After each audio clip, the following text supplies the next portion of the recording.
Welcome back, party people. You are listening to Crossplay, our video game podcast here at the Whatnauts. It is Saturday. I did not change the date on my notes. It is Saturday, May 1st, 2021. And coming up on today's show, E3 has announced the 3 people that will be hosting their online events this year. We have a bunch of boring financial numbers to talk about since Sony and Microsoft both had earnings calls this week. But to make things more exciting, we have some thoughts on Returnal and new Pokemon Snap. We will get to that in just a bit. My name is Kyle Springer, and I am joined, as always, by Ignacio Rojas. Hey, how's it going? And Alan Busby. Oh, hi. It's 69. Yes. No, it isn't. Completely wholesome episode. No, it is 68.5. Wait, what's the meme? Can I do it? Nice. Yeah, this is number 69. I usually don't say this the is numbers. 68.5. 68.5. Next one has to be 69. Next episode is gonna be 69. I'm putting it on 68 and a half makes it seem like this is like a half episode that like we're gonna cut it in half. So it is the Crossplay presents the Whatnauts presents the Crossplay special without Gino. Guys, okay. Give us 5 stars on your podcast services if we should veto Ignacio, or leave a comment on the YouTube video to also veto Ignacio. Just veto Ignacio. Just veto Ignacio in general. No. This is officially the Whatnauts presents Crossplay. The Crossplay special without Gino. He doesn't even know what it is. Yeah, he doesn't even. Ignacio's just happy to be here, guys. He's just happy to be here. He is indeed. Ignacio, what's your week been like? What have you been up to? It's been a busy week. Had a lot of college stuff. A lot of homework, a lot of studying. Lots of homework. That's stupid. Don't do it. Don't do school. School's dumb, kids. Play video games. It's almost over. I got this semester and then 2 more. But yeah, I don't know. Every class decided to cram homework, test, whatever in this 2-week period for whatever reason. I gotcha. Yeah. Alan, right as you're taking a big sip of water. Hey, this could be clear alcohol. You don't even know. It could be just straight up vodka. Which is why he's coughing right now. He's like, you don't even know. It could be just straight alcohol. Yeah. There you go. When was the last time you were drunk? Oh God, it had to have been maybe. Do you drink? Not really. I don't really drink all that often. I'm gonna say probably the last time I had like a drink was maybe a year and a half ago. And the last time I was drunk was during the pandemic, man. Okay. No. Nope, I just it's that meme of like people that don't drink or smoke, and it's like, wow, you're really just happy to be here, aren't you? I am happy to be here because I'm one of those people. We are happy to be here. Just happy to be here. Yeah. To be honest, I was up really late last night, so when I woke up today, what's late? I wasn't in the mood to be here. I was like, I don't really want to do this. Wow. But now that I am here, I'm feeling a lot better. But what's late? What's late for you? Yeah, what's late? I was up till like 5 a.m. Oh, damn. Okay. So no wonder I was so tired. Kyle stole all my energy to stay up late. I was like, I was tired at like 9 p.m., which is rare for someone like me. Jeez. You're getting old. I was also late at around that time. Wow. Yeah. Good stuff. Well, no Gino this week. Good riddance. I want to point out that we cannot confirm this, but Gino is playing his Xbox because he said on Twitter when they announced Among Us, I said, PlayStation fam, let's go. And Gino said, and I quote, sorry, I sold my PlayStation for an Xbox. So he's playing Xbox. Yep. We can confirm that right now. We can. Apparently. kicked him off the show. He said, "We Playing don't Xbox. want you." Yeah, I was saying, Yeah, hey, you hit got us the in road, hot Jack. water with Greg Miller. We gotta kick you. This You is get us actually in all our this way of trouble. telling Gino that he's gone. So we're sorry that it came down to this. But look forward to seeing Gino next week. He'll be back. Yeah. He will be back. We'll see about that. Guys, let's talk about some video games, because this week was a bit of a slow news week. So we'll get into that down the road. But there were some new games that came out this week, and I'm excited to start talking about them. I wanna. Can we start with Pokemon Snap? I wanna hear Snap first. I really Okay. want to Sure. hear Pokemon Snap. Sure. I'm excited about this one. All right, Kyle. So that's what I was doing yesterday till like 5 in the morning. I was playing Pokemon Snap. So I am really enjoying this game. I'm liking it a lot. It is, on one hand, exactly what I wanted from a new Pokemon Snap. It is a lot longer than I expected. There is a little bit of a challenge to the game, but not really. It's still a kids game at the end of the day, so it's not difficult. But there are some instances where I am trying to squeeze out some experience points to be like, okay, I need these to like get to the next level or stuff like that. So I have to go find better pictures of these things. Did the original Snap have like experience where you had to level up? I don't remember that. Not really.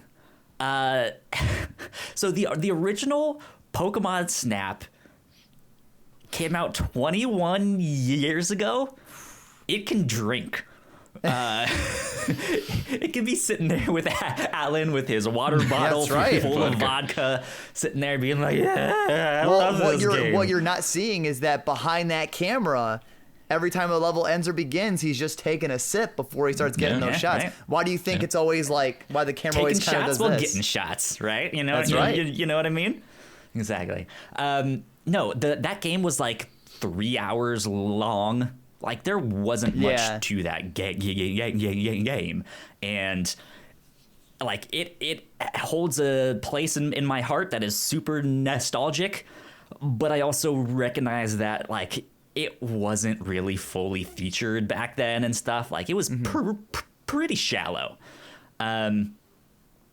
But yeah, so this is on one hand exactly what I wanted from that, and I'm having a great time with it so far. But yeah, I think there's enough that you can, like, if you really want to dig in on this game, there's enough small things that's like, wow, they barely updated this, didn't they? Huh.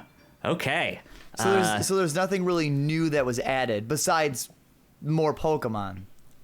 There's a few things, a few small things, but yeah. Overall, it's still the best same game. Yeah, if you want Pokemon Snap because you liked it back in the day, I recommend checking it out. But Like, I guess it depends on how much detail you guys want me to go into. And So- Ignacio, I know you've been playing it. So too. for how much you've played it, do you feel like you're like at the end? Are you like over halfway? Have you barely like scratched the surface with it? I'm surprised at how long I've been playing it, and I don't think I'm anywhere near done with the game. Okay. There is quite a bit of content in here. I think I heard if you only focus on the like main story stuff, it takes you like 10 to 12 hours. Oh, God. To beat the game. This seems like a lot And- for taking photos. Yeah. And if you like do all the side stuff or want to like level up your research level in each location, you can go back in multiple times and all that stuff. And yeah, I think it will maybe be more like 15 or 20 Okay. to beat the game if you take your time and do all the side stuff. So yeah, I like that. Like, it does feel like there is a lot of content here in the game, but in terms of what you're doing, it's not much different from the original. Okay. So Ignacio, so you're also playing Snap. Like, what are your kind of thought? Like, because Kyle's fairly positive all around on the game. Like, how are you coming away from it? So, as you guys know, I'm not as old as you guys are, so I didn't play Pokemon Snap back in the day. I never owned an N64. I never played the original Snap either. Kyle, you're the old one. Yeah. But so I'm old enough. I'm old enough. I just never owned an N64. So I do not have the nostalgia for that game in particular, but of course I'm a huge Pokemon fan. That's one of the reasons that I decided to play the game. Mm-hmm. And I know what Pokemon Snap is. I've seen videos, I've seen people play it, and this game is totally what I was expecting, which is taking pictures of Pokemon on a rail. That's pretty much That's basically it. Yeah, so I've only done like 3 excursions. I don't know if that's what they're called or whatever. Expeditions or whatever. Expeditions, yeah. I've done 3 expeditions through 2 levels only. And yeah, it is taking pictures of Pokemon. I do have some problems with the game.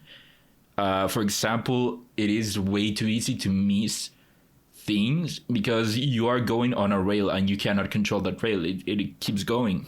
And so if you're looking that way and something is happening behind you, you have to constantly be moving your camera this way or that way, and the camera isn't that fast, so you're bound to miss something that if you take a picture that way, you're bound to, even if you try, you'll miss what was happening to your side. And there's no way to like turn up even like a little bit of like your camera sensitivity. I have it to the maximum. And I find that the maximum one is pretty like a regular camera speed. Yeah, that's what I had to do, because I think by default it's set to 3. So it is supposed to be like real slow, of just like, okay, take your time, look and find stuff, and just relax and have a good trip. We don't have time. We don't have time for that. You are on a rail and you have things happening this side, this side, this side, this side, on top of you, in front of you, behind you. And so I know what you mean, Ignacio, and yeah, like, it is slow. I 100% agree with you there, but that's kind of the way the game works. Like, it's meant to be like that, where you go through these courses multiple times to then, like, okay, I looked that way the first time, so now I'm yeah, that's one of my problems, because I have to remember where I was looking at the first time, that I looked the other way. That's one of my problems, and I know that eventually in the game they give you, or you can speed up the thing, but even if you speed it up, from what I've seen, it isn't that much faster. Or yeah, you can speed it up, but you cannot stop. You cannot slow it down. But that's how the original Pokemon Snap, like, that all sounds exactly like that. Sounds like it's exactly the same. It is exactly that. Is exactly the same. We haven't really mentioned all the new stuff. Well, I played only 3 expeditions, so I haven't seen much of the new stuff. I cannot even throw things yet. Oh my god! In the original game, they had pester balls. Yeah, because it was what? Because throw at the Pokemon. Because you had that. Do something. Because you had the pester ball. You had, was it apples, and it was a flute. Yeah, you could like make a sound or something. And yeah, so that's what you would do, and you can do that in this game too. Except they took away the pester balls. What? Because they thought that was mean. So now you just have the apples instead of being like, do your dance, Pikachu, do something, right? You have they get away with the pester balls, but you can still chuck a fucking apple at Pokemon. They do go out of their way to say that the apple is softer, but yeah, and they like to eat them, and so you can toss one out, and they'll go pick it up and start munching on it, and they'll be like, thank you, you know, and they'll make some motion. But you have like a glow ball to make them glow.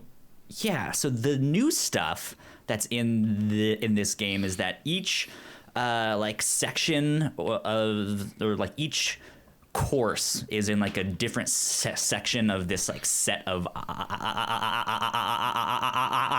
islands. Yeah.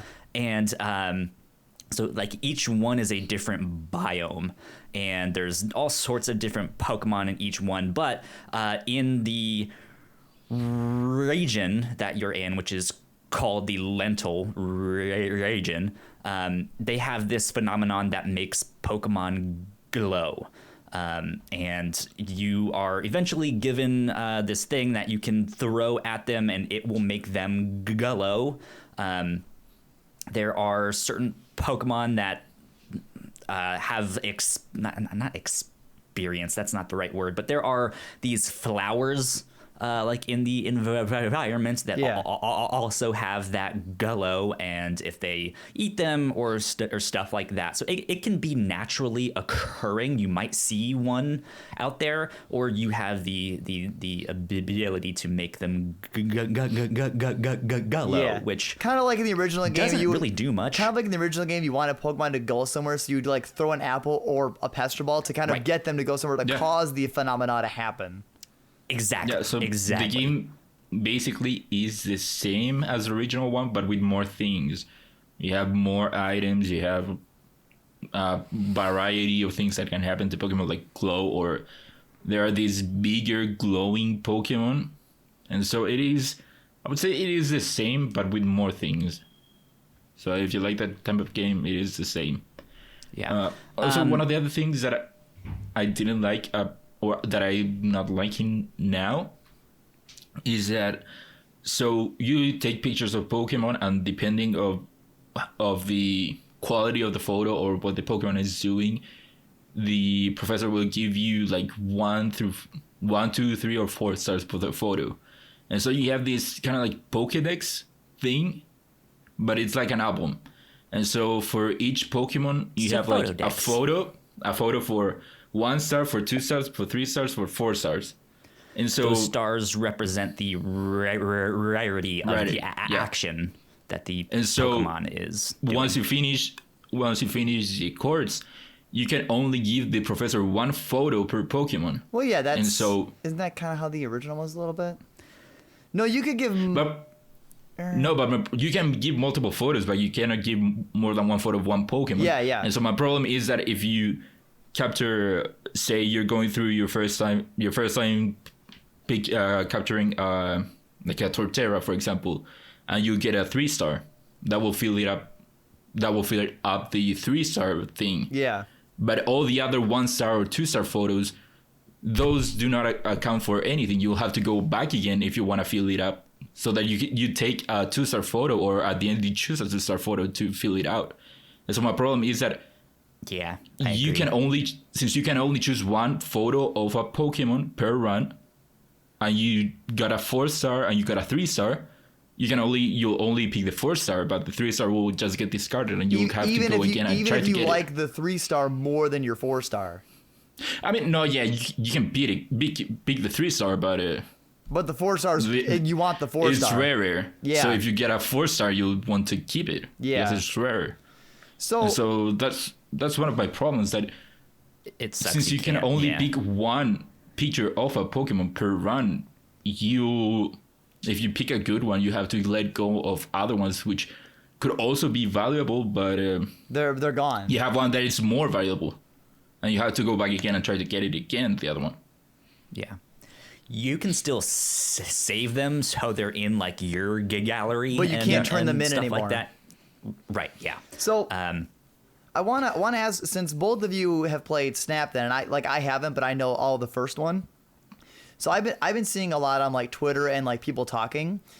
I've been seeing a lot of stuff along the lines of Pokemon Snap is exactly what I wanted, but it's also the fact that it's almost exactly the same game that, yeah, they got more Snap, but it's the same thing that it almost feels like they wanted it but didn't want it at the same time. And then the biggest complaint I'm curious of your guys' opinion that I asked Kyle earlier, is I've been seeing a unanimous complaint that this game is $60. Mm-hmm. So my thing is that in 21 years, Nintendo and the Pokemon company and whoever developed this game, I think it was the same ones who did Pokken Tournament. Yeah. Which I don't remember their name. Yeah. Right now, they didn't do anything to, or they barely did stuff to like increase their photo technology. Yeah. You know how on Facebook or something, when you upload a photo or in cameras, sometimes it will have the like square for a face detection. Yeah. Like, oh, there is someone here. This game has that. That is basically the only advancement of the like photo technology. A facial tracker in the game. Yeah, it's like, oh, we know that there is a Pikachu in this photo. Yeah. However, you can only have one subject in the photo. So if you're focused on the Pikachu and there happens to be a Garuki right there in the photo, you can't turn that in as a Garuki if your like subject is the Pikachu. Yeah, you'll still get points based on, hey, were there extra Pokemon in the thing? But it's like, hey, this is officially a Pikachu photo. So almost like if you got like a solid photo of Grookey, but then right as you took the photo, Pikachu just came just far enough to be the subject of that photo. Well, it's now a Pikachu photo.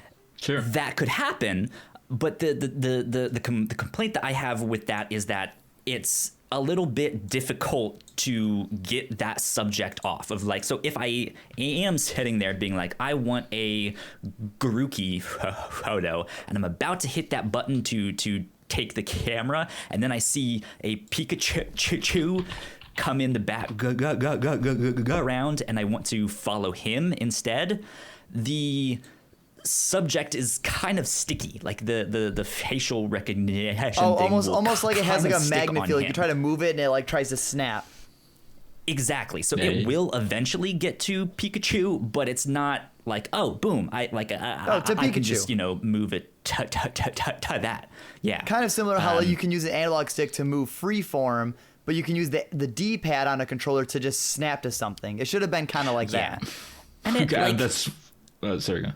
But yeah, I was just going to say, like, it makes sense that they would want to put something like that in there, especially with the, like, hey, you can only turn in, like, you're supposed to turn in photos of each of these Pokemon. Yeah. So they do want you to focus on, okay, here is a picture of this thing. Here is a picture of that thing. However, you guys heard me talk about the game Umurangi generation last year, or for my game of the year discussion. Yes. That's a photography game. That game is freaking incredible, and will give you points and stuff based off the pictures you take. But the pictures you take are actually, like, they have a system in there to grade them on, like, how artsy they are, and Pokemon Snap does none of that. They're like, you will take things that look like an amazing photo that will get less points than something that is like smack dab in the middle of the frame and is like a good size, right? Yeah. Whereas if I have like a close-up picture of Charizard and his face is like halfway in there and he's just like, rah, like, that would probably get less points based on the system that they have there. So it's like, you're not really taking good photos to complete the game. And I guess the last thing I'll mention on that is neat, though, is you can go back in and edit your photos. Yeah. So if you do take one of that sweet looking Charizard that is more neat, you can save it. You can go back in and be like, okay, let's blur out the background. Let's move the focus up. Let's add this filter, all of that stuff. So it does have the actual like photo mode. Yeah, a cool photo stuff. mode for Snap. Yeah, but it really is, at the end of the day, they just want you to take really bland photos of Pokemon and stuff like that. Yeah, I mean, And what I that's do it. is that I just take a lot of pictures of any Pokemon that I encounter, and then when it comes time to grade them, I just let the game auto-pick them. Because you can go and pick your photos, but I just let the game pick them because, I mean, the game is going to grade them, so the game will know which one is better than no. So, and even with that, I found it weird that, I mean, assuming that the game, if I auto-pick them, I choose to auto-pick them, that the game is choosing the best pictures, because either, if it's not like that, it would be a broken system.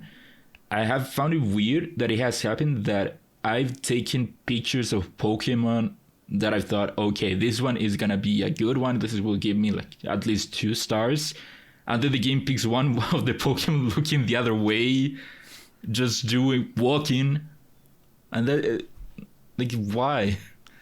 Yeah, That's it's a little bit weird. strange. Last thing I will say on this game is I do like the experience System? points that you get. Yeah. So based on your photos, you get scored. All those scores add up to your research level.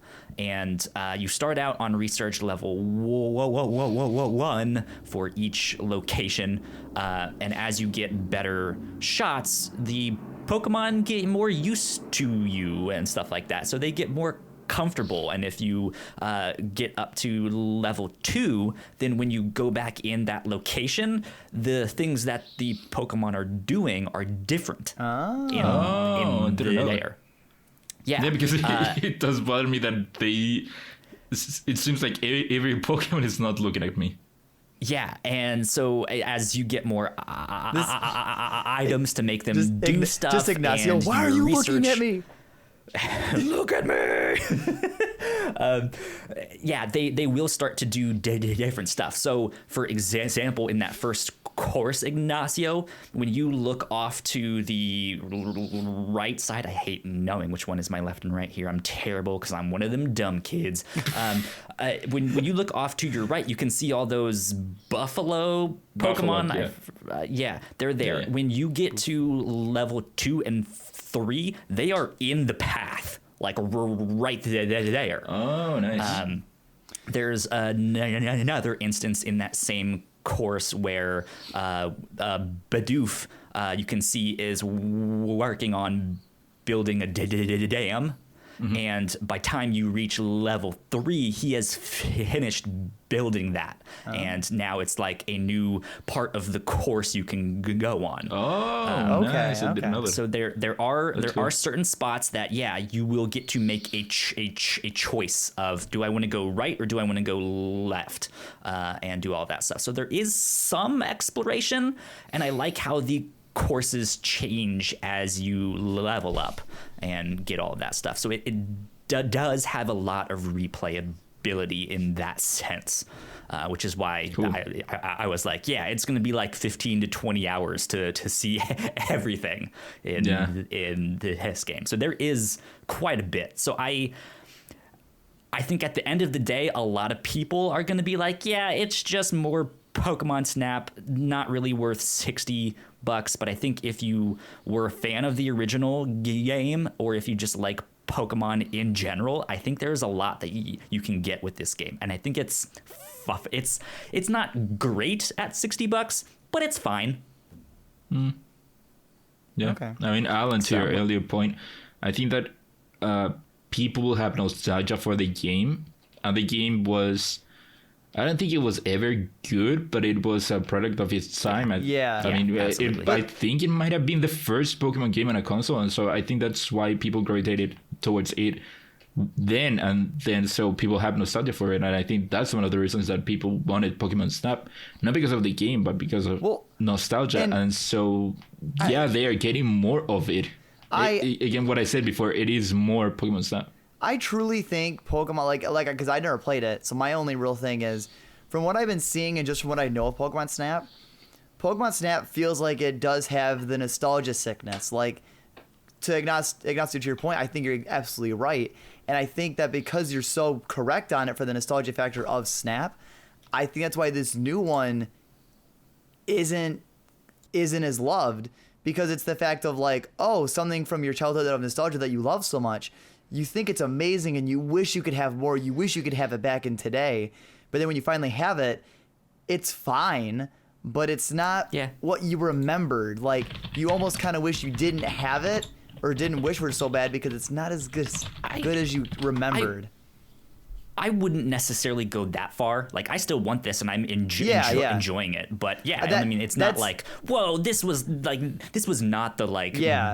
Breath of the Wild moment where it's like, they rethought this whole oh my god, it's just like, it's more of the same, and that was exactly what I wanted. I'm totally just assuming because I don't have a drop of nostalgia for Snap because I never played it. I just watched people play it, so that's just how it looks to me. But that's I'm pulling a real example. I'm looking at you, Dragon Ball Z, looking at you. But Pokemon Snap was not the only game that came out yesterday, friends. And sadly, I have it, but have not played it. But our one Ignacio played Returnal. Yeah. It seems like I'm the only one here that has played it since Gino isn't here, and I think he has been playing it. I haven't played it yet, no. Yeah, you haven't played it, that's what I said. Yet. Haven't played it yet. Fine. I mean, I'm not a millionaire. I don't have a bajillion dollars yet. Sure, yeah. So yeah, what do I say about Returnal? I mean, Returnal is this roguelike game with sorry. It is a good game. It is a fine game. It is a roguelike. If you like roguelikes, I think that this is a pretty good example of it because I think the gameplay itself is pretty cool. It is a third-person action game, and I think that since it's coming from Housemarque, it does nail that arcadey feeling of it. And so you have these weapons that you... What is you so have this funny? variety of weapons that you... What is so... it's so hard for me to describe this since I'm the only one playing like Ignacio's like, Ignacio's like, I love Returnal, but then he laughs and he's like, I feel like he's remembering all this silly nonsense of Returnal, and he's like, no, but it's good. I'm trying my best, Alan. It's all right. So yeah, it is a good game. One of the things that I think people will have a problem with it is that runs tend to be a bit long because since it is a roguelike game, you start, of course, the game starts with you crash landing on this planet on your ship. And so every time that you die, it's basically you reliving that moment, crashing again and going through the game again. But of course, it is different every time. And so some of these runs can go for a pretty long time. I think people have talked about runs going for longer than an hour, which I think that must have been I think that's what it took me last night. I've only done, I think, 2 full runs, other than the tutorial run, because that run has you dying at some point, because that tutorial it is showing you you're not meant to make it. Yeah, the game basically drops you with a boss, and you have your weapon, and that's it. You don't have any ability. You don't have any upgrades, nothing. And so it is meant for you to die. But yeah, some of these runs can go for pretty long, and that is for me a problem because I'm pretty sure even if you suspend your game, the game knows it and it will kill you. No. That's because when you start the game, it does tell you that even if you suspend it, it does count as you leaving. And so it is a pretty hardcore at it. Although I do respect it because they are committing to it, as to going that far, as to do even that. And so it is pretty cool of that. The gameplay, again, it feels pretty good. One thing that I wasn't expecting is that you do not have everything out of the gate, like everything to traverse the levels. Well, yeah. Like you will see pretty often you will see like these things glowing, which I'm pretty sure at some point you'll get like a grappling hook to get up there. Yeah. Which I wasn't expecting for some reason. Or these vines that you need to cut, and you'll eventually get like a sword which will act as your melee attack and be able to cut all those stuff. But yeah, that's one thing that I wasn't expecting. Something else that I would like to commend the game for is their use of the DualSense. It is pretty good. Like even, for example, for the haptic feedback, you feel everything. I won't use it. Alan. You will have to use the adaptive triggers. I can't. I don't like having resistance. I like that free form movement. I'll get to it. I've heard the same thing. I know you can change the buttons too, but I know what you're getting at because I'll get to it. But first of all, the features is like a full and a half. Yeah. I'll get to it. I'll get to it. Okay, so for the haptic feedback, you feel everything. You feel every drop. You feel even in the cinematics, you feel everything. Like one of the first cinematics shows at some point your ship going from the left side of the screen to the right side of the screen, and you will feel it moving on your controller. It feels so cool. Or at some point there's a door that closes and you feel that door moving on your DualSense. And even to the point where something is happening to you, like you're like what's the word? You're getting unconscious. But while you're doing that, you're like hearing this sound like boom, boom. In the controller. And that's the controller. The controller does the movement, and that sounds like that. The movement sounds like that. So it is a pretty cool use of the DualSense, of the haptic feedback. Because you can feel everything.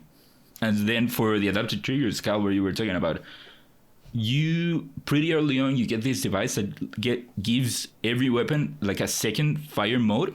And so for example, you of course aim with the left trigger and you shoot with the right trigger, and so you'll do that at the beginning, and then they give you that.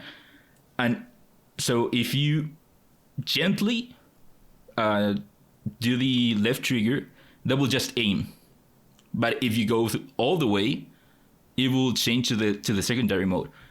So there's where the adaptive trigger comes, because you can just go until you feel the resistance, and that will be your basic aim, and you have to actually press it to go into your second aim. So that's one of the uses of the adaptive triggers. So Alan, I think you'll have to play with. I have a controversial opinion. The haptic feedback and the DualSense and all that stuff, it's really cool in concept.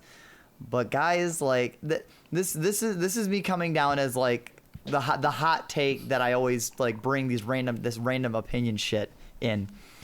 I cannot tell you the last time I played any video game with the vibration setting on.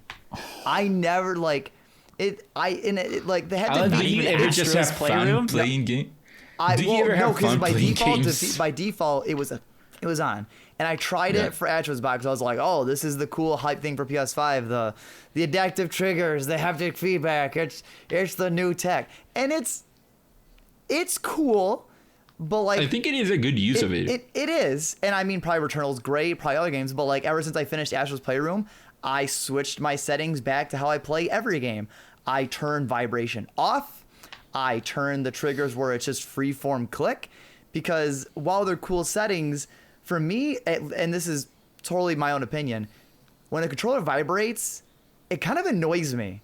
It's kind of like, say you're doing something and you hear like a sound, like off in the distance, you can slightly hear it, but like it's just loud enough that you can't ignore it, but it's not loud enough that it's distracting. That's what a vibration feels like. It's there, but it just feels I want it to go away.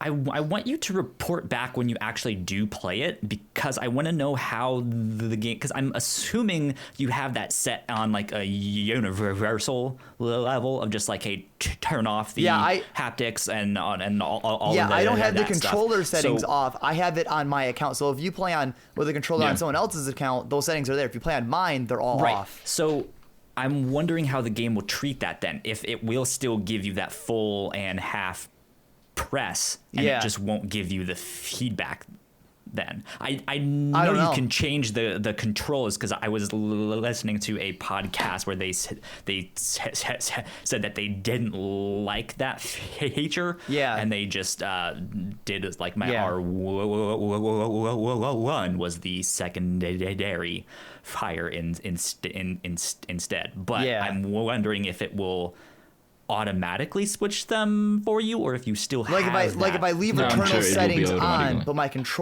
but I have my settings off, like what will the game do? Your account settings are the ones. I mean, I'll play Returnal throughout the week, so I'll definitely let you like give an update next weekend when we record. Cool. But I just haven't played Returnal yet. I don't know. I played Devil May Cry where Nero has to rev his sword with the L2 button, and I didn't like that slight resistance because it throws off my timing I've already built up, and I was like. And I would do that it. Makes sense. And it throws me off, and I'm like, my brain was like, this is stupid. So then I was like settings, and it was like, I like vibration. I like how it's strong, recommended. Yeah, okay. And then it's like weak. It makes sense for like more minute / competitive play where you have to do like these real fast find stuff. I play Fortnite with the adaptive triggers on. I know a lot of people who turn it off for like first person shooters. But I have it turned off for like I don't play first person shooters. I just have it off just altogether because it just feels like a distraction for me. Anyways, Ignacio. Sorry. One thing that I would like to add to the I always confuse adaptive triggers with haptic feedback, because I always say haptic feedback and I think that I'm talking about adaptive triggers. One of the things that I would like to say about the haptic feedback is that it can sometimes be a lead, not too much, but kind of like, you didn't have to do this. Like for everything that happens, it is getting recreated on the vibration. Yeah. So it's not everything. Everything. Ugh. So it's not like the room is shaking and you're feeling your controller shaking. It's like at least with the cinematics, everything is getting replicated. Like what I said with the door, you feel the door there in your controller, but why would you feel it? It does that a lot. Where and it also is a bit distracting because since in the cutscenes it's cinematic, that does cuts. It cuts from one thing to another. It is a bit distracting now. You're feeling this one thing and then it cuts to the other thing and then it changes to that other thing, that other angle. Yeah. That's one thing that I would like to add, that it is a bit too much. Sometimes. You mentioned that, and it's funny you mentioned that because I thought a similar thing about Outriders, which is the first game that I really noticed it on, but I'm sure it's out there. When I was playing with headphones, I really noticed it, especially like in cutscenes. There was one where they were standing next to a waterfall, and at certain times the waterfall would be on one side of them, and then the camera would switch and it would be on another side. And it was this really jarring like cut in the 3D like spatial stuff of like it's on one side and then it's on that side, and it's just like, what is going on? This sounds weird. Yeah, it's like it's really jarring. It is still like a very early use of the feature, so I'm hoping that now it's new tech, they were going all in, and that's why they gave everything. Every single movement in the game, they try to replicate it on the controller. I'm expecting that as time goes on and people start understanding it more or how to better use it, I expected, like, for example, for like in the case of them showing a spaceship, I would expect it that for then, even if they cut between scene and scene, the one constant feeling is the ship moving, but it isn't changing from how it would be from this scene to the other scene. It always keeps one. So that's one thing that I'm expecting. And I like that Housemarque committed to it, because I do believe in the tech. I do like it. I think that it is pretty cool. I want developers to give us more. Like, for example, knowing that Call of Duty has a thing where if you're doing like an automatic weapon, it starts to kicking back, or how in Destruction All Stars, how if your car started getting destroyed, it will be harder to accelerate. I think that's the type of things I want them to keep going. I hope that more developers keep using it and keep learning how to use it. Yeah. Cool. And I can't wait to keep having that turned off. Yeah. I'm sorry. PlayStation, I know you're trying. I know you guys are all doing amazing stuff with it, but it's not for me. But I think that at least it is a clever use of the adaptive triggers here. They give, with basically one button, they're giving you two buttons. Yeah. With the trigger, they're giving you two buttons. I think that's a pretty cool use of it. And again, going back to the game, if you like that feeling of trying to get better, trying to always keep getting forward, you will like the game. Oh yeah. You'll really enjoy the game. Although it will be pretty, it will be pretty devastating when you finally get to the boss and the boss kills you. Because last night I got to the boss and it killed me right as I was about to kill it. And so that's when I had to stop. That's the worst. When it's like, oh, they have one health and then they kill you. Ugh. That's all right. It just lights a fire in you to go back there and kick its ass. And the problem is that I clearly didn't have the right weapon for it, because you can pick up weapons throughout the levels, and there are some enemies that are pretty strong that when they die, they also drop weapons. And so I encountered this one enemy which dropped like a 3-star weapon, which was the highest that I had seen until then. Yeah. And so the problem with that weapon is that it was pretty much a shotgun, which had like 4 shots until you had to reload. And so the problem with it was that for the boss, I just couldn't get close to her. I couldn't be consistently close to her. So even though the weapon was strong, I couldn't take full advantage of it. And so it would have been better if I had like a level 2, but like a longer range one. And so it is stuff like that at least I know now what I am expecting. So I know now what to do better. Cool. Good stuff. Nice. Say, hopefully Gino's plays this, and then when I play throughout the week, hopefully we'll have like farther opinions of it next weekend too. That way we have like maybe I'll love it even more, or maybe Gino won't like it. Who knows? But we shall see. Guys, Alan, what have you been playing? I'm Minesweeper. I started playing that a little bit today before the podcast. You know, I wanted to unwind from it with a brain buster. Other news, I am less than 30 shines away from 100%ing Mario Sunshine, but that's not important because that game is fun. You want to know what game is not fun? You want to know what game is not fun? Nier Replicant. It's not fun, guys. What? It's not fun. Were you enjoying it last week? It's not fun. Now, are you trying to do the flowers, or are you still working on that one? No, it ties into. Are you trying to platinum it? Is that everything. why it isn't fun? Hang on. Is that why it isn't fun? I'm gonna disconnect myself from trophies for this because this isn't even related to trophies per se. This is me personally. When I play games like Nier, action games, RPGs, I'm that gamer that I like to do quests and I like to collect things and I like to get all the weapons. Sure. I like to do the completionist style, which then tied into getting trophies, but that's besides the point. Yeah, going away from trophies, I like to be completionist. No, but that's just the type of gamer that I am. Nier Replicant, I'm going to say this right now. Nier Replicant, if you play this game as like a buttery casual where you just care about just the story, side quests, they don't matter. Collecting all the weapons don't matter. If you're trying to enjoy the game. All those things. You take away everything else besides the story. Nier Replicant is fine. It's fun. It's good. If you even want to start working on some side quests, have some extra story, collect a lot of weapons, upgrade weapons, the game is not fun. The game removes its aspect of being enjoyable. The combat is still fun. When I played it last time, when I talked with you guys last time, I did not unlock fast travel. I unlocked fast travel. It's like you put a food in the microwave and you try to reheat it, and you took it out before the timer was done, and it's not even close to being done. You were like, well, I'm gonna eat it anyways. That's fast travel.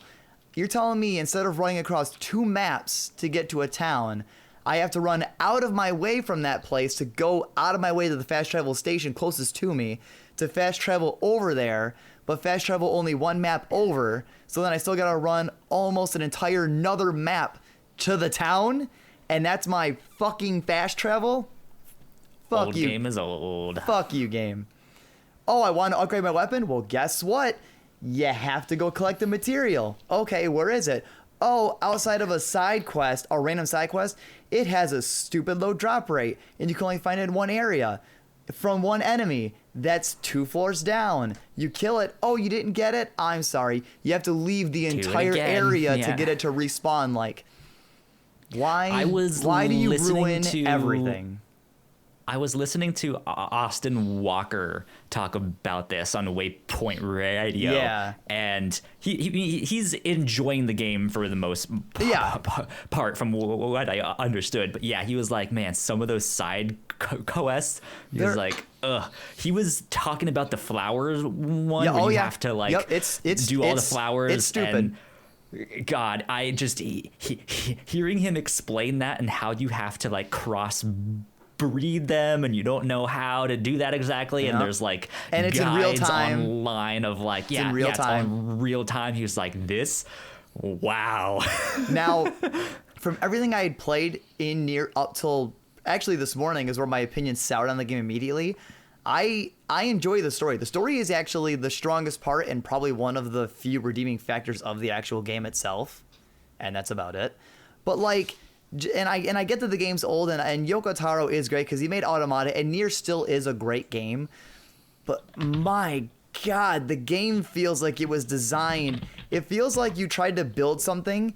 You tried to build this complex structure, and it was like, oh, here's the instructions. Like, here's some guidelines to, make sure it's stable and it works. And you took it and you were like, yeah, get the fuck out of here with that. I'm doing it my own way. Like, the game was fine, but the side quests make no sense. Oh, here's a damaged treasure map. Okay. Oh, I gotta fix it. Okay. Hey, can you fix this damaged map? Yeah, I'm gonna need 3 machine oil, 3 goat hides, and I'm gonna need 3 eggplants. What in the fuck are you doing to my map? And it gives you the map, and it doesn't tell you anything, and you're like, where do I go? Oh, you gotta go to the town on the other side of the game and talk to an NPC who you have to sell the map to get an item, to go back to the other town to talk to somebody else in town to get another rate. And it's like what in the fuck am I doing? So Nier Replicant, that's a little disappointing. Nier Replicant, the story is amazing. It's a very well designed story. It's very emotional actually, but play it as like a buttery, casual, like golden path. This. Do not try to do side quests. Don't try, like, you'll be like, oh, it's okay, and then you're gonna be like, wow, this game is not fun. It sounds something like Crash Bandicoot 4 situation where I think that you should know. This is worse. Okay, but it's one of the games that you shouldn't try to complete. But I'm not talking completing everything. I mean, honestly, I don't even think it's worth doing a single side quest. Like, I'm not, I don't mean like, I don't mean 100% of the game. I mean, don't do any of the extra stuff because it's not worth it. I had to do a quest that took me like an hour a day to get a weapon, to get a single weapon that is barely stronger than the weapon you start out the game with. And other than its power, everything else about it is worse than your starting weapon of the game. Like, why? Literally, why? Now, Alan, now that your opinion has been soured, now that you talked about all your problems with the side quest, with the everything other than just the main quest. Yep. Are you gonna platinum the game? Yeah. And then I will problem. And I will delete it and I will never play it again. You have a problem. Anyways, Hey, I never said I was sensical. Let's get on to a little bit of housekeeping. All right, ladies and gentlemen, if you guys did not know, we have multiple podcasts here at the Whatnauts. You guys can find out more information on our websites, which is thewhatnauts.com, as well as your favorite podcasting platform of choice. Just type in the Whatnauts and all of our shows will pop up right there. If you like what we do, patreon.com/thewhatnauts is where you can support us for as little as $1 a month. We have a $3 tier with all kinds of exclusive content, and we want to give a shout out to our Patreon supporters at the $5 tier and above. So thank you, Sam, and thank you to Greg Miller for helping us out. We appreciate it a lot. Thank you for keeping the mics on. Thank you. Thanks. And also, congratulations, Greg. Yeah, thanks, Sam, and thank you, Big Daddy Greg. Big Daddy Greg. Congratulations. They just pregnancy. Yeah, they announced that they were pregnant. As Jen's pin tweet is, they finally had sex. There you go. Now he finally has proof. He finally did it. Last but not least, if you guys like live streams, we are usually live streaming each Wednesday night, Sunday night, and Friday night. I don't know why I said that out of order, but I did. We are usually there those nights. We've been slacking a little bit recently, but we will get back on that. You guys can find us at twitch.tv/the Whatnauts, where you guys can subscribe to our channel. But if you have Amazon Prime, you also have Twitch Prime. You just have to link your accounts, which is super simple, and then you get a free subscription to give out each month, and we would love that to be us here at the Whatnauts, which means we can make bigger and better content for you down the road. So there you go. There's that. That's housekeeping. The house has been kept, ladies and gentlemen. Let's get on to the news of the week. The long one. All right. There we go. Let's see. Number one. Let's see. How many news things? It was a real slow news week. We have 3 things. I'll do the news. Let Gino do the news. Gino wasn't here. Gino not doing his job. We'll just sit here in silence. Stop playing your Xbox. Right. Number 1, E3 has revealed their hosts for 2021. This is coming from Jordan. This is coming from Jordan Oleman at IGN, who writes, E3 has revealed that a trio of games industry personalities will host this year's E3 2021 virtual event. The trio features 2 IGN veterans, Kinda Funny co-founder Greg Miller and Emmy-nominated host Jackie Jing. They are joined by esports commentator Alex Golden Boy Mendez. All 3 will share hosting duties of E3 2021, which takes place over 4 days from June 12th to June 15th.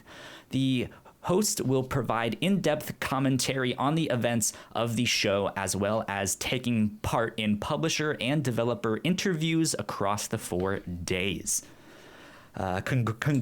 Congratulations to all 3 of them. Ignacio, E3 has hosts for the first time. What does that make you think? Do you think we're in for something different this year? Are you excited? What's going on in your mind there? Yeah, it will be something different. Them having hosts, of course, means that they will commit more to the digital experience. I mean, Sure. of course, when they were doing it on person, that wouldn't be a thing, because what would happen is that everyone would have their own presentation, their own showcase, and then it would be the show floor. And so with them moving into the digital space, they, of course, I don't know if they will serve as host in between showcases or presenting the showcases or going to the showcases, but I think that this shows that they will try to at least commit to making at least the game showcase portion of it, or developers straight up showing their games, not just in the conference, but game demos. I think that that's when they'll pop up. So to me, it sounds like they will commit more to making an experience that it is catered more to the digital space. Also, I would like to point out that it is pretty funny how Greg went from being banned from E3 to hosting E3. Right. Yeah. If you didn't know. that whole debacle was funny. Alan, how excited are you for E3? Where's the excitement level setting at? It's pretty high. I actually did not know E3 really had hosts, because I really only ever watched E3 for just presentations. So like everything else, this is the first time. Everything else surrounding E3 was kind of like, okay, yeah, things are happening. This is cool. I mean, E3 kind of needs a way to kind of breathe life back into itself, since PlayStation dropped out of it. Nintendo is there, but they also kind of do a little bit of their own thing. And also the pandemic last year, and because it wasn't not long ago E3 opened up their thing to the public. So I think this is just another way for E3 to try to breathe more life into their show, to bring people in, have names that people really rally behind. Yeah. I think this is them trying to make the show more cohesive. Yeah. Rather than it just being this like these separate events that's just like, okay, on Monday we have this, and on Wednesday we have that. It's like, okay, on Monday we do have that, but these people will be hosting, there'll be things in between, you guys can follow all of the coverage, and they will be getting it all. And you assume by them setting this up now, when E3 finally like fully opens back up publicly, when the pandemic is then a thing of the past, a relic of the forgotten years, that having hosts will kind of make E3 a bit more of like make it more true to like a PAX or something, things like that, where there's a lot of like fun activities. Not like an exact example, but having hosts to kind of have like more community events and have a lot more stuff going on in E3 besides just showcase in person. I think that, don't know if going towards PAX is the way that they need to go, but I think I get what you're saying. That it will. I think even if we do have it in person next year or the year after that, it will be more of a cohesive thing, where I think they are trying to turn this into the event that you must watch. You have to watch this to get the best coverage. Yeah. Right. You need to be there. I think that for next year, if they do indeed take what they learned from his experience of having hosts and whatnot, I think that what this could mean for next year and the years after is that E3, instead of just being this time frame, this location, this week, it will have a presence where it wouldn't be just Nintendo has their own presentation and Microsoft has their own presentation, and that's Monday and Tuesday, and then we know you tune into IGN or GameSpot, and that's when you get the games demos. I think this could open up the possibility of E3 having their own official thing, like again what GameSpot, IGN, what they do, and them having hosts and them having an E3 presence, where as E3 they bring in game demos and developers and interviews and all that. I think that could be one of the things that they do next year, taking from whatever they learn from this year. Exactly. Well, E3 is right around the corner. I'm excited for that. We need to start a bit more than 1 month away. Yeah, it's coming up here real fast. We'll have to talk to Melissa, because we'll need to get her on the show so we can have her be our human magic 8-ball. because she knows nothing about video games, and so we'll make some predictions about what'll happen. That should be fun. Moving on, though, let's go to number 2, which is a two-parter here. Let's see, the PlayStation 5 has shipped 7.8 million units in 5 months. This is coming from James Batchelor at GamesIndustry.biz, and they write, Sony released its financial results for the full year ending March 31st, 2020, which shows the revenue growth in all but 2 of its divisions, led as usual by the Game and Network Services segment, which operates PlayStation. Buried within the report, Sony revealed PlayStation 5 has shipped 7.8 million units into retail since launching in November. This includes 5.4 million during its launch quarter and 3.3 million in the 3 months ending March 31st. While Sony only reports on shipments into retail, the ongoing sellout of bunch of sellouts. The ongoing sellout of PlayStation 5 stock wherever it appears likely makes it safe to say the full 7.8 million has been sold to consumers. This is kind of wild. Consumers? Yeah. I think what you meant to say was scalpers. Well, yeah. Eventually, they make their way into the hands of the consumers. Sure, yeah. Can't believe Sony actually made that many since you can't find one anywhere. Yeah, there are a lot of things that you can unpack here. No, I know. There's a point that the PS5 is outpacing the PS4. What it seems like, which already was a big deal when the PS4 came out. Yeah.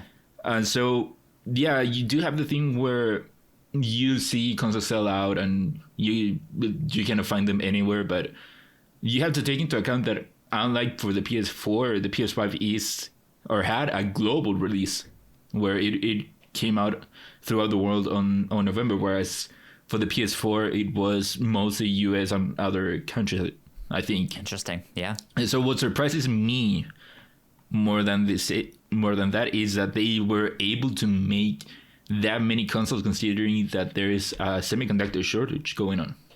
Right, yeah. I mean, kudos to them. Isn't it still going on, though? Isn't the shortage still, happening? Yeah, it is still going on. Yeah. So that's why, selling that many is, Yeah, so the fact that you have the semiconductor problem and that it is a wider release, that's why a lot of people have the conception that How is it selling this much if no one can find them? Well, no one can find them because they are spread out thin. Well, because of everything. Scalpers are selling them, for a lot too. more. Yeah, that too. And also what you have here is something that has been happening through the last many years is that PlayStation is one of the best-selling divisions for Sony. It is kind of like PlayStation is doing a lot in keeping Sony afloat. Yeah. It is one of their most valuable sections, which has been true for how many years in the recent years. Yeah. Indeed. I'm excited for them. I'm excited for this generation. I think the best is yet to come, right? We've just started, so I think there's going to be lots of exciting things. Hats off to them for selling as much as they have been. So good on them. Let's go to part 2 of our second news story here, still in the Sony realm. Sony is investing in additional $183 million into PlayStation exclusives over the next year. This is coming from Josh Coulson at The Gamer. They write, PlayStation has been big on exclusives for a while now, and their continued success alone is proof that that is set to continue. In fact, as discussed by Sony CFO Hiroki Todaki this week, the plan going forward is to invest even more money in PlayStation in-house projects. During a call with investors, Todaki revealed Sony plans to up its investment in that area by $183 million over the coming year. Quote, "We intend to increase development personnel and other in-house costs by approximately $183 million year on year as we further strengthen our in-house software," Todaki revealed via Video Games Chronicle. End quote. There you go. Alan, you seemed excited by this. What are your thoughts? I am. Just to start it out, here we go. Bloodborne 2, it's happening. It's gonna next year, Bloodborne 2. But this is exciting because it is true. A big part of the PS4 to me, like, I mean, a lot of reasons, but like for me as a gamer, the PS4 had so many great exclusives throughout its life cycle, and like on PS5, we got Returnal. Like, that game's doing great. I just love PlayStation's exclusives.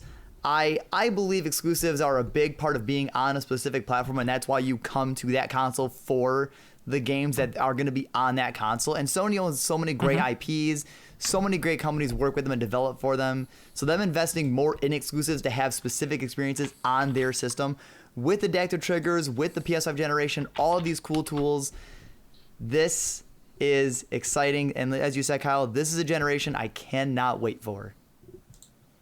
Yeah, I cannot wait. I'm excited too, because they, like, at the end of the PlayStation 4, they started some new ones. Yeah, right. Of just like, oh, and they were great, from the Horizon Zero Dawn to the new God of War. Like, we're waiting for these sequels, and so to hear that they're not only continuing that, but investing more in that is just like, all right, yeah, we're in for a. And this article doesn't even hint at any other exclusives, but you already know Spider-Man 2, the next God of War. You know, Naughty Dog's working on something. We got the Ratchet and Clank game. Like, you already know that, like, these big things, that now there's going to be more to come. Maybe not everything's going to be a hit, because, you know, not every exclusive is a 10 out of 10 or 11 out of 10. So, you know, there might be some not 10s, but, you know, like 8s or 9s. And having more of that, more food to eat on the table, let's go. The one thing I'm kind of nervous, I don't know if that's the right word, about, is something we mentioned a couple weeks ago when I think it was Jason Schreier put out the article about that smaller team that kind of got swept up in that stuff. That is, as much as I love these exclusives that are like AAA, big budget stuff, I also like... I really, really, really enjoyed the smaller, weirder titles, and I'm not willing to say that they've abandoned that yet, but it is starting to be like, ooh, they are absolutely doubling down on these like big exclusives. What if Sony is dumping more money into exclusives to almost try to get exclusive indie games on the platform as well? Yeah. I mean, possible. Kyle, to your point, it is true that Sony themselves are focusing more on the third-person action game that they are so well known and that they are all critically acclaimed. But we have to also talk about how Sony invests on third parties, on partnerships, and there is where you see these smaller, weirder games. Like, you had Bugsnax at the beginning of the with the PS5 you launch, and you have Goodbye Volcano High when that comes out, and all these other smaller games. And so I think that, sure, Sony themselves will not make those types of games, but they'll partner with other people. And to me, here, what we have here from them talking about how all the money that they'll spend that to me is just more proof of what Jim Ryan said that we talked last week, where he said that for the PS5 we'll see even more exclusives. Now this is them committing to that. Indeed. I am excited nonetheless.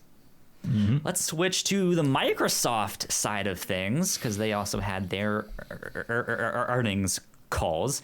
Number 3 on our list here, Microsoft's gaming division just had its best January to March quarter ever.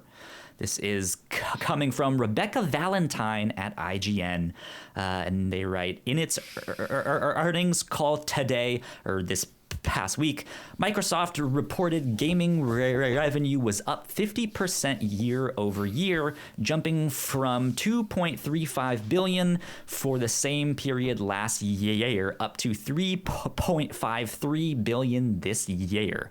A lot of money, man.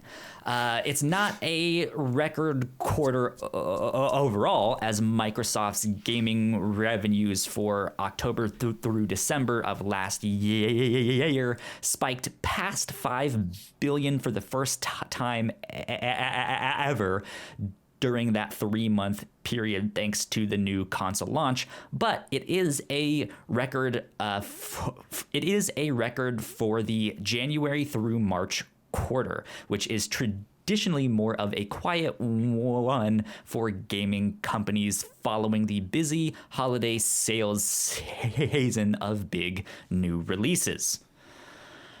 None of us here have Xboxes. Nope. PlayStation, Not yet. I still want one. PlayStation fan, baby. Let's go. But one thing that... Oh, go ahead.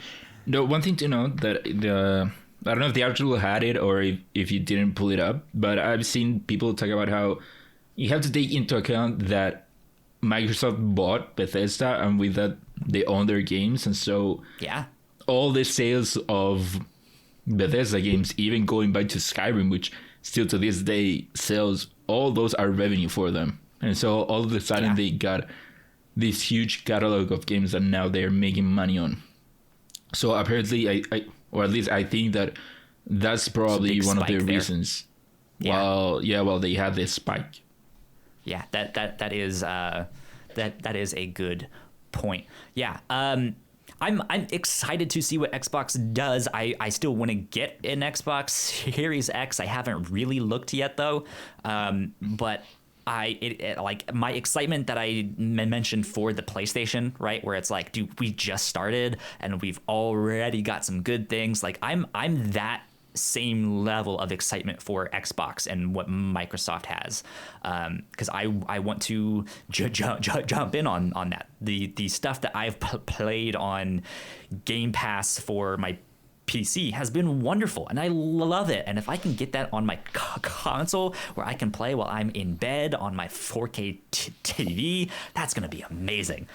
So I'm stoked. Good for them for getting those numbers up there. But best is yet to come. Good job, Xbox. Good job indeed. Still with Microsoft, let's go to our second story here, or our second part in number 3. Microsoft shakes up PC gaming by reducing Windows Store cut to just 12%. This is coming from Tom Warren at The Verge, who writes, Microsoft is shaking up the world of PC gaming today with a big cut to the amount of revenue it takes from games on Windows.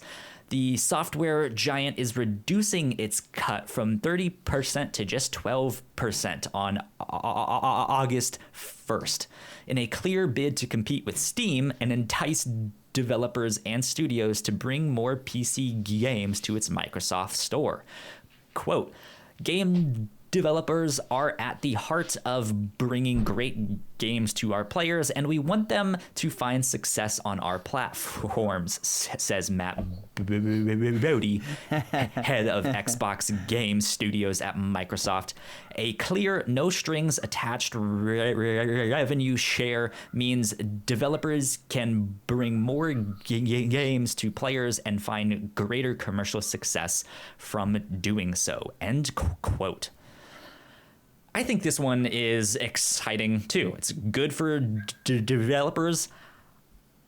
I think this is a good move for Microsoft. However, I think this is I guess sounds bad when I say it. I think this is them just trying to get attention. Because when I think PC gaming, I don't think the Microsoft Store ever comes up. So this is them really trying to be like, hey guys, we are here. We're here for you. Pay attention. Yeah, we're here for you. Screw Steam, blah blah blah. Yeah. Like they're trying to make headlines with It's this probably one. for them trying to stay competitive. Guys, I think it's time to switch. No more Steam. It's time for the Microsoft Store. Let's go. Well, if you want to do that, be my guest. I don't PC game. It says the guy who's playing Minesweeper on his PlayStation. I downloaded Minesweeper on my phone, and I don't like it. All right, Anyways, yeah, I like this move. I think it's a good one. I wish Steam would make this, but I just think it. Yeah, they don't have to. They're sitting at the top. I think this is Microsoft with another case of we have a lot more money than almost anyone in this space here. So it is the same the same situation that Epic found themselves on, where they can pull off this move because they have the money. Thanks to Fortnite with them. Yeah.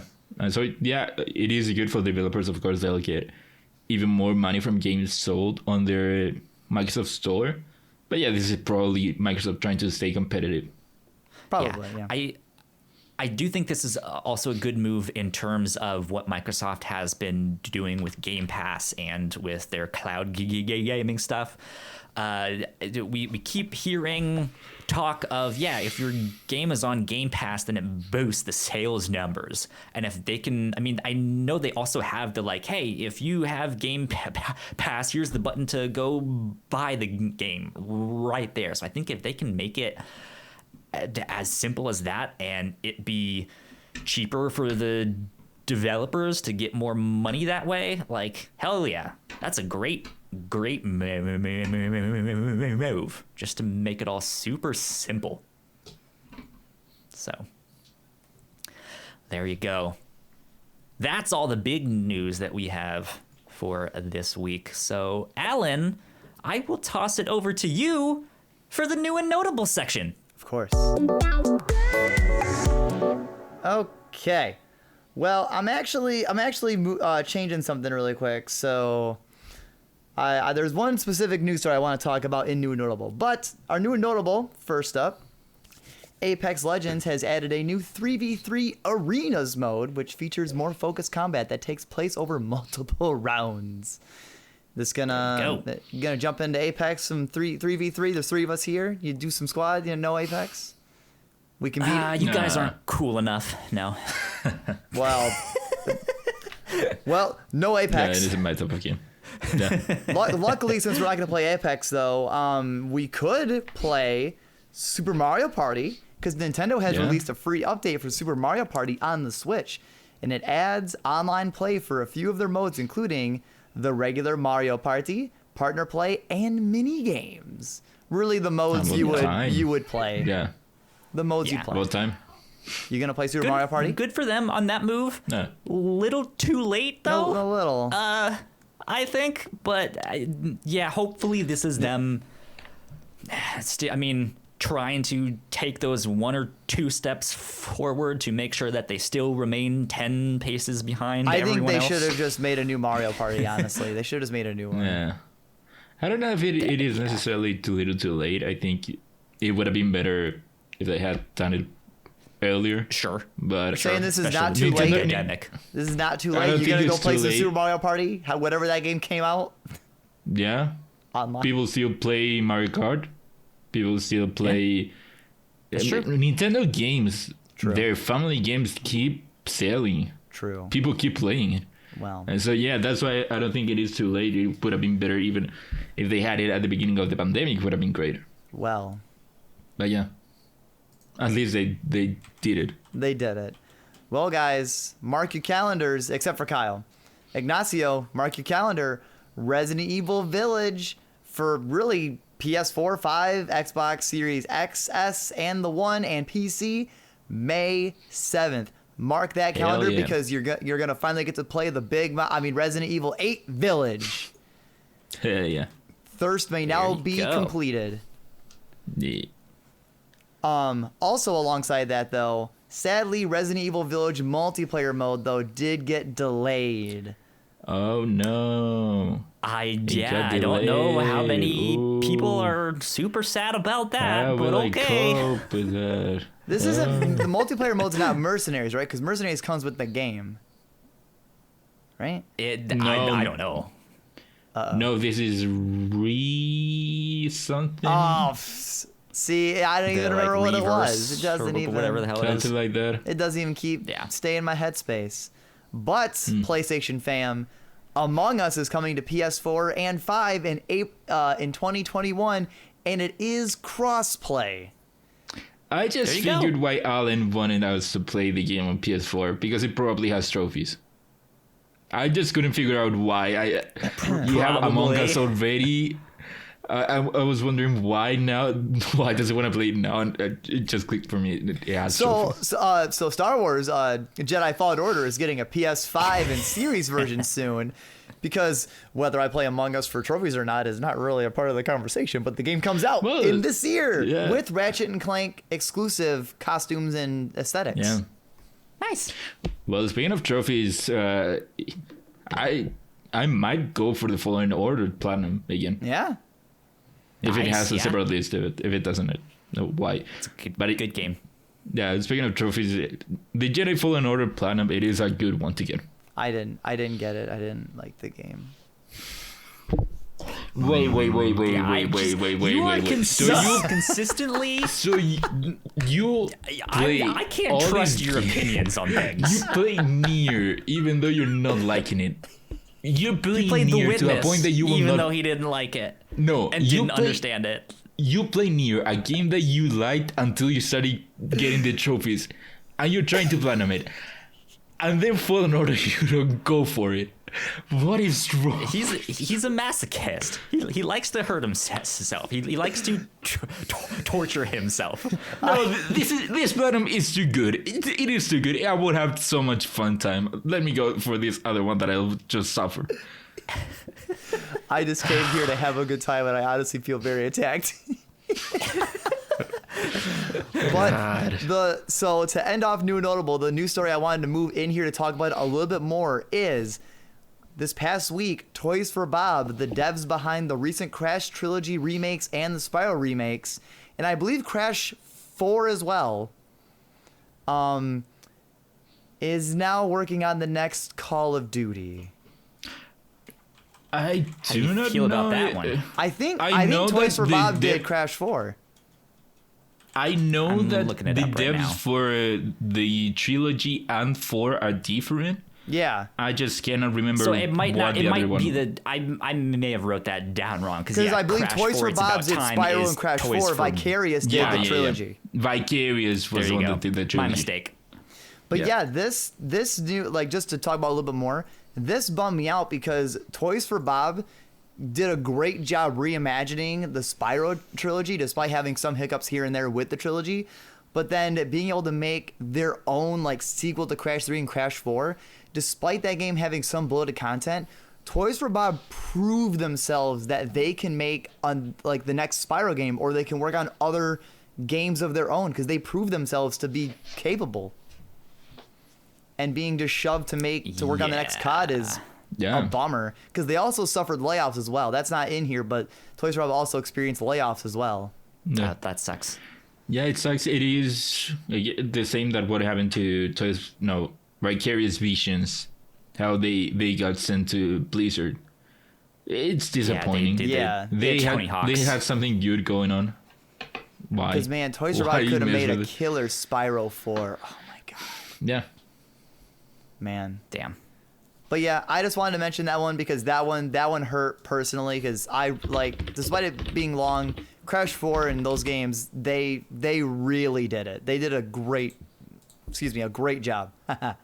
Yeah. But the new and notable, as always, is now old and noted.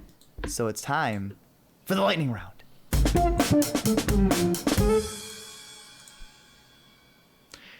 Lightning round. Okay, first up.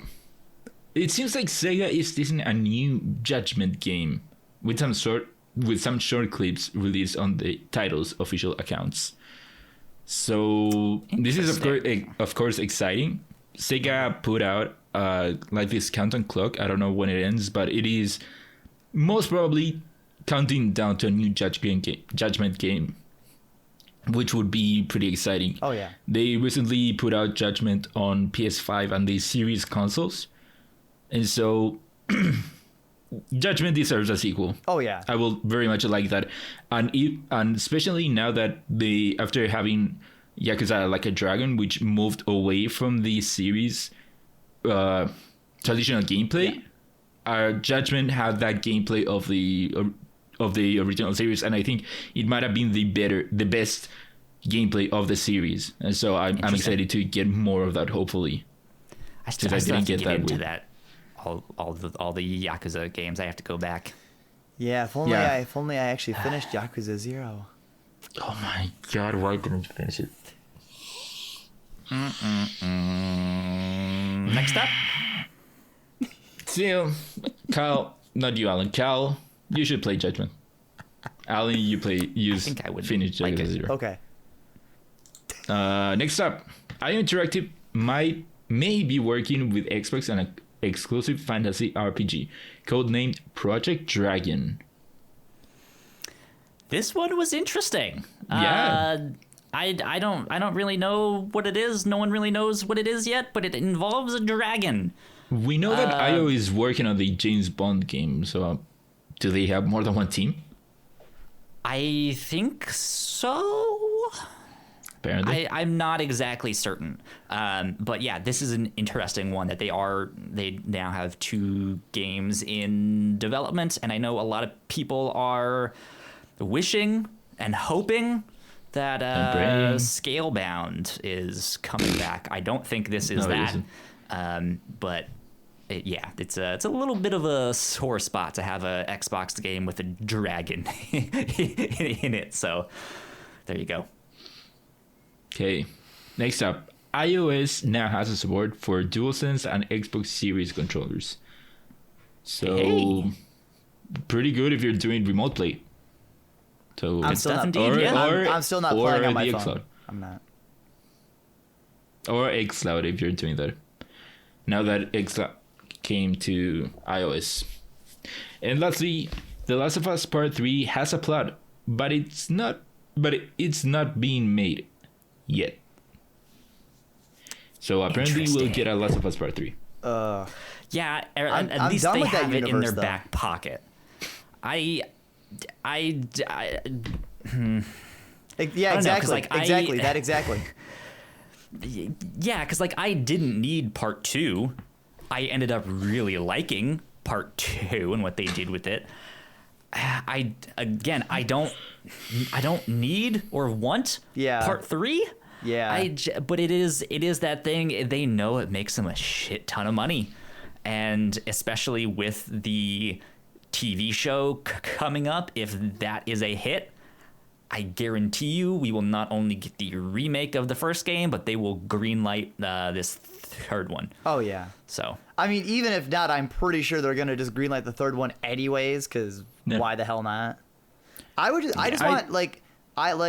right, Kyle. I want Naughty Dog to do something different now. Like I feel like I've experienced The Last of Us world enough that I want Naughty Dog to do something different. It sounds like that they're not gonna do it yet. Yet. It could be but it could be an Uncharted situation where they did Uncharted 3, then The Last of Us and Uncharted 4. Sony's not done milking Last of Us yet. Yeah, but Sony wasn't done milking Uncharted, and they put Uncharted 4 after The Last of Us.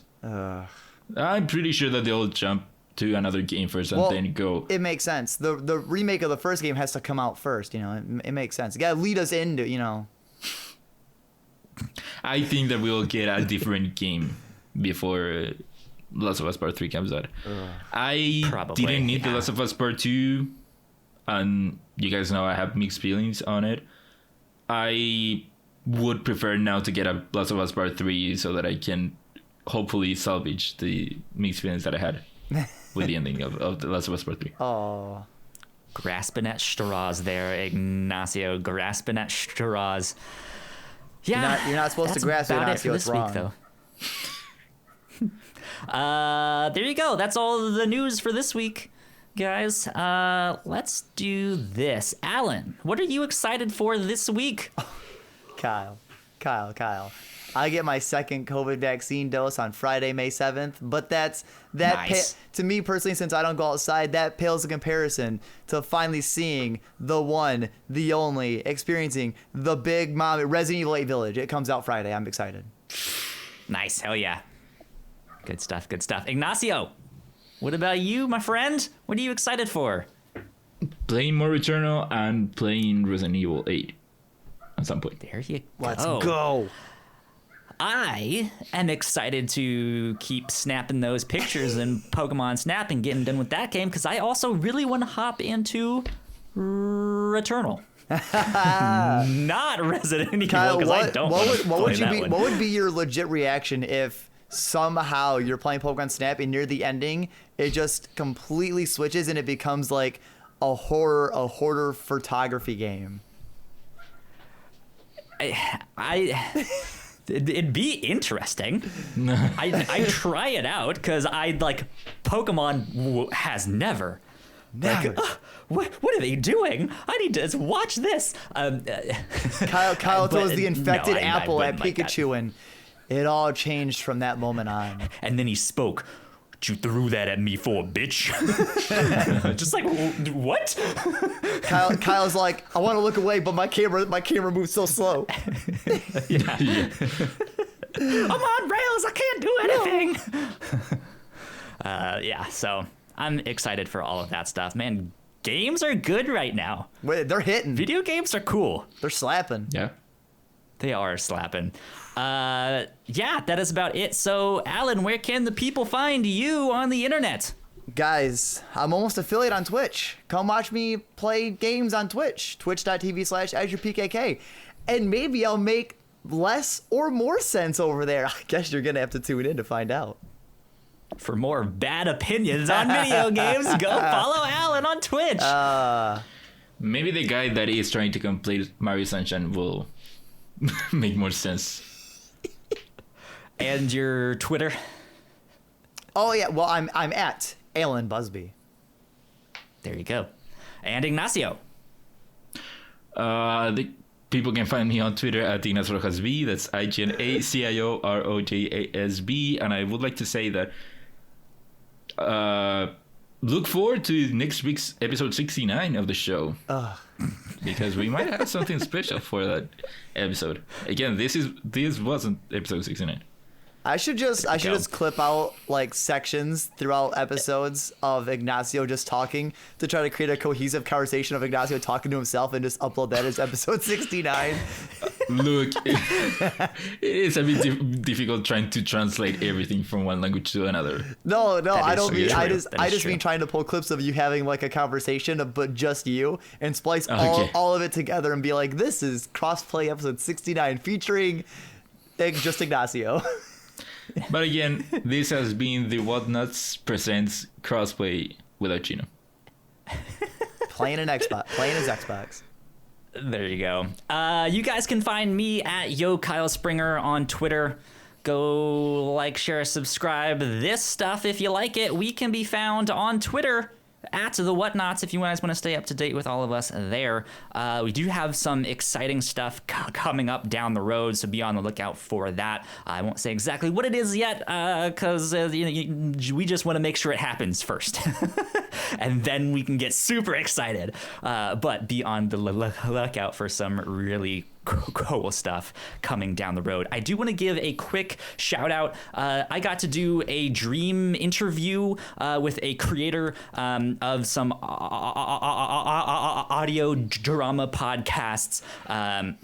as well as a writer and whatnot for TV and movies. It's the creator of the Black Tapes podcast or the Big Loop podcast, if you have heard or seen those. His name is Paul Bay. We got to interview him on the Captain's Log, which is one of our other podcasts, and the very first podcast that the Whatnauts put out to the public, which you guys can still go find on our website, was about the Black Tapes. It was something that he worked on, so it was just neat that, like, hey, it came full circle with that. So that was super exciting for me. That's amazing, Kyle.